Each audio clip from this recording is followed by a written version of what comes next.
сабак. Коңгурообуз кагылды, сабагыбыз башталды. Билимдүүгө дүйнө жарык, билимсизге дүйнө караңгы. Андыктан билим алгын ашыгып. Саламатсыңарбы, сүйүктүү жалпы 2 класстын окуучулары. Силер менен жаз айларында кайрадан көрүшүп жаткандыгыма абдан кубанычтамын. Сабакка керектүү окуу куралдарыңарды алып, ыңгайлуу отургула. Анда эмесе математика сабагыбызды баштайлы. Сабагыбыз көңүлдүү өтсүн. Эми балдар сабагыбызды бул тапшырма менен баштайлы. Топко бөлөбүз. Килограмм, салмак, тараза. Литр, суюктук. Сантиметр, дециметр, сызгыч, узундук. Канча топко бөлүндү? 3 топко бөлүндү. Жалпы эмне деп аталат булар? Булар чоңдуктар. Демек, чоңдуктарга эмнелер кирет? Чоңдуктарга салмакты, узундукту, ченөө жана суюктукту өлчөө кирет. Демек, чоңдуктар өлчөнөт жана салыштырылат. Бүгүн сабакта чоңдуктарды салыштырып, далилдеп, жыйынтык чыгарып, ага карата тапшырмаларды аткарабыз.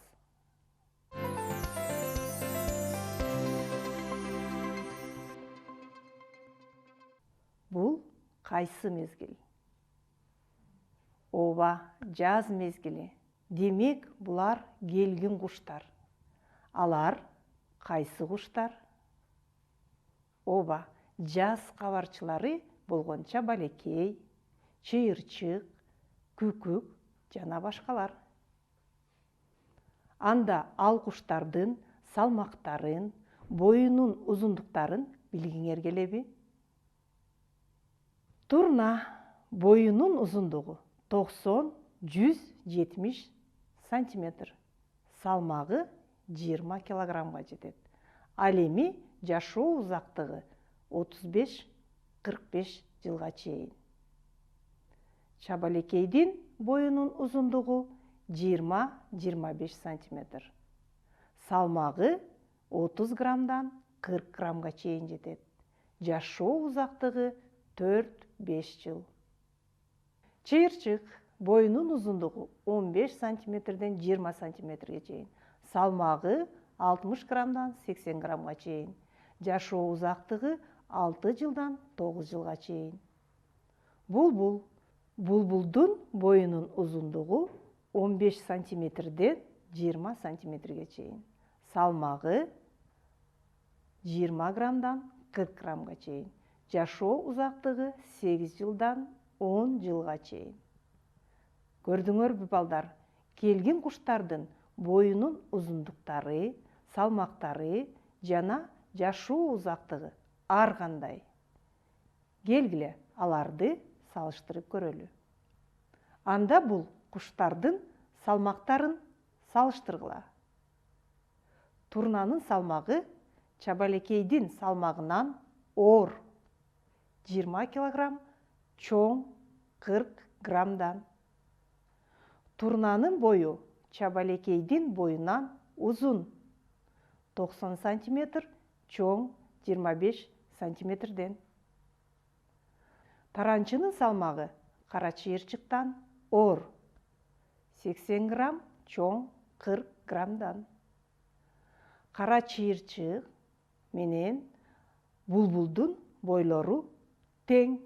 Демек, 20 сантиметр барабар 20 сантиметрге.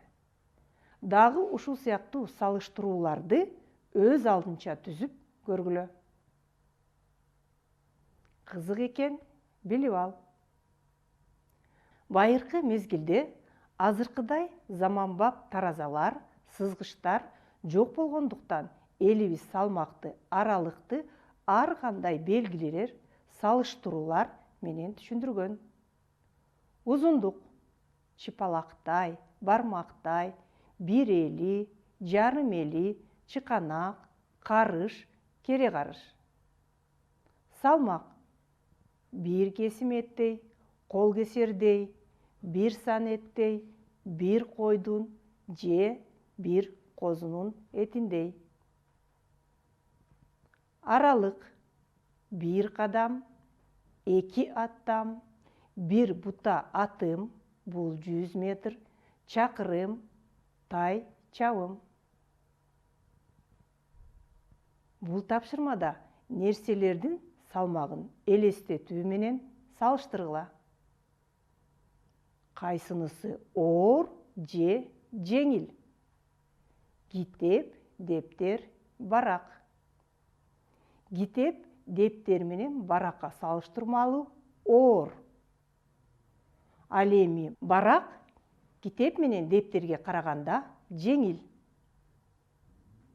Таттуу токоч, торт, кекс. Кайсынысы оор жана жеңил? Кекс торт менен таттуу токочко караганда жеңил. Торт таттуу токоч менен кекске караганда оор. Ал эми бул салыштырууда кайсы сөздөрдү колдондук? Жеңил жана оор деген сөздөрдү колдондук.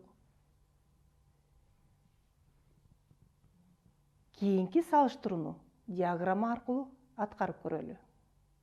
Жашылча сатылуучу дүкөндө бир күндө 23 килограмм сабиз, 20 килограмм бадыраң жана 35 килограмм капуста сатылды.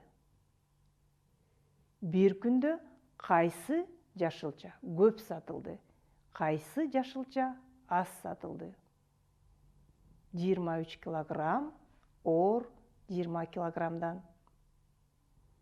20 килограмм кичине 35 килограммдан.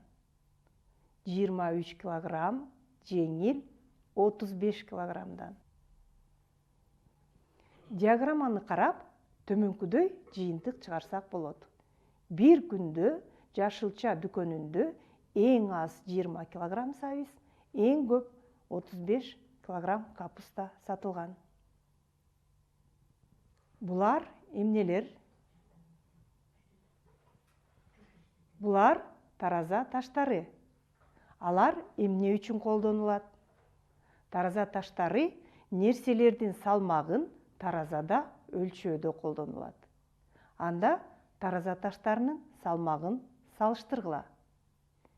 Биринчи топто тараза таштарынын салмагы канча? 5 килограммдык таштан 3-ө, 3 килограммдык таштан 2-ө. Алардын суммасы 21 килограмм. Экинчи топто 3 килограммдык таштан 6-о, 5 килограммдык таштан 1-ө. Алардын суммасы 23 килограмм.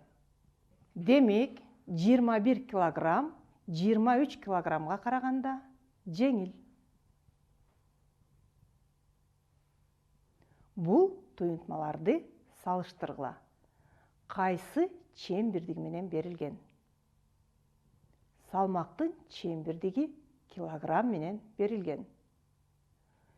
25 килограмм кошулган 30 килограмм жана 15 килограмм менен 30 килограммдын суммасын кантип салыштырса болот? Биринчи ыкма. Туюнтмалардын суммасын таап, салыштырабыз. 25 килограмм менен 30 килограммдын суммасы 55 килограмм. 15 килограмм менен 30 килограммдын суммасы 45 килограмм. Демек, 55 килограмм 45 килограммдан оор. Экинчи ыкма. Туюнтманын маанисин эсептебестен кантип салыштырсак болот? 30 килограмм туюнтманын экөөндө тең бар. 25 килограмм менен 15 килограммды салыштырып коюу жетиштүү. Демек, 25 килограмм 15 килограммдан оор. Кийинки туюнтма 15 килограмм менен 9 килограммдын айырмасын жана 20 килограмм менен 9 килограммдын айырмасын өз алдыңарча салыштыргыла. Текшеребиз. 6 килограмм кичине 11 килограммдан. Же айырманын маанисин эсептебестен салыштырсак 15 килограмм кичине 20 килограммдан. Салыштыруунун бул ыкмаларын башка чоңдуктардын чембирдиктери менен берилген туюнтмаларды салыштырууда колдонгула. Бул туюнтмаларды жогорудагы ыкмаларды колдонуп, өз алдынча салыштыргыла. Текшеребиз. 12 менен 32-нин суммасы 34.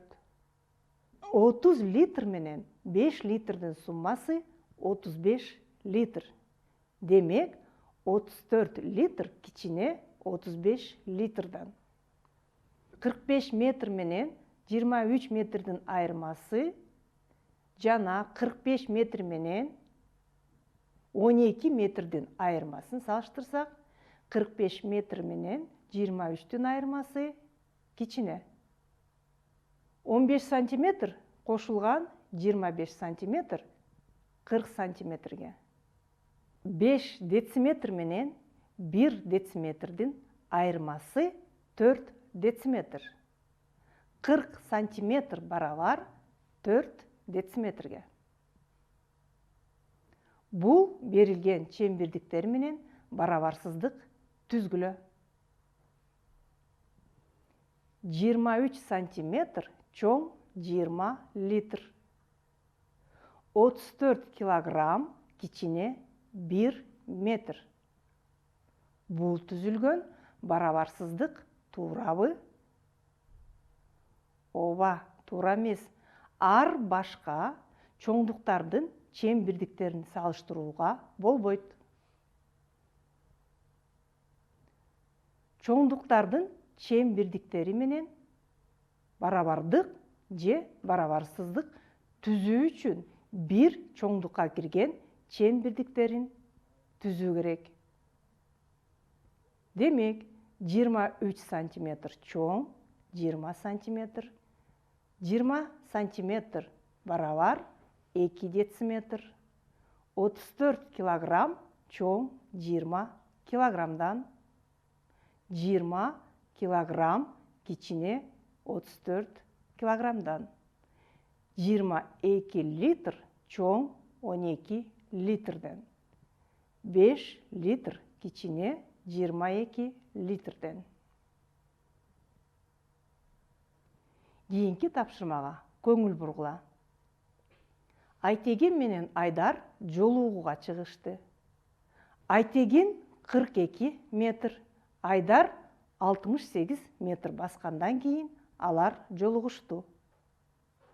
Алар жолукканга чейинки жолдун узундугу канча метр? Айдар Айтегенге караганда канча метр көп басты? 42 менен 68 метрдин суммасы 110 метр. Бул Айтеген менен Айдардын жолукканга чейинки жолдун узундугу. 68 метр кемитилген 48 метр барабар 20 метр. Бул Айдар Айтегенге караганда 20 метр көп басты.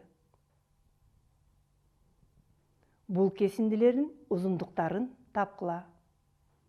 Биринчи кесинди 5 сантиметр, экинчи кесинди 3 сантиметрге узун. Демек, 5 менен 3-тün суммасы 8 сантиметр. Үчүнчү кесинди экинчи кесиндиге караганда 4 сантиметрге узун. Демек, 8 сантиметр кошулган 4 сантиметр бул 12 сантиметр. Демек, үчүнчү кесиндин узундугу 12 сантиметр.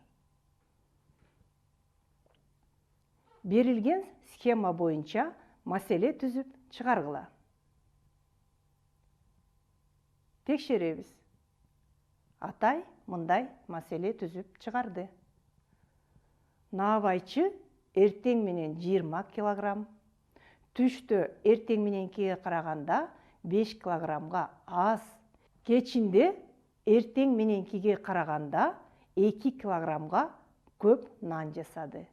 Наабайчы кечинде түшкөгө караганда канча килограммга аз нан жасады? 20 килограмм кемитилген 5 килограмм бул 15 килограмм.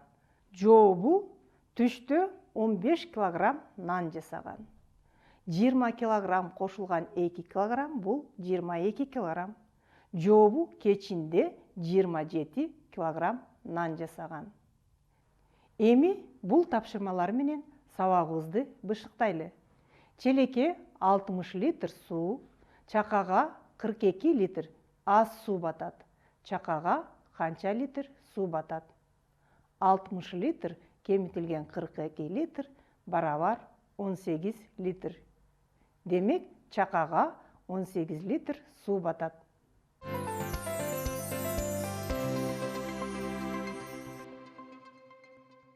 Бүгүн сабакта балдар чоңдуктарды салыштырдык жана аларга карата тапшырмаларды аткардык.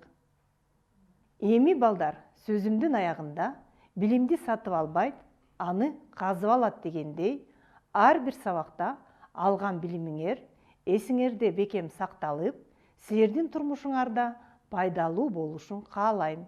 Кийинки сабактан көрүшкөнчө сак саламатта болгула.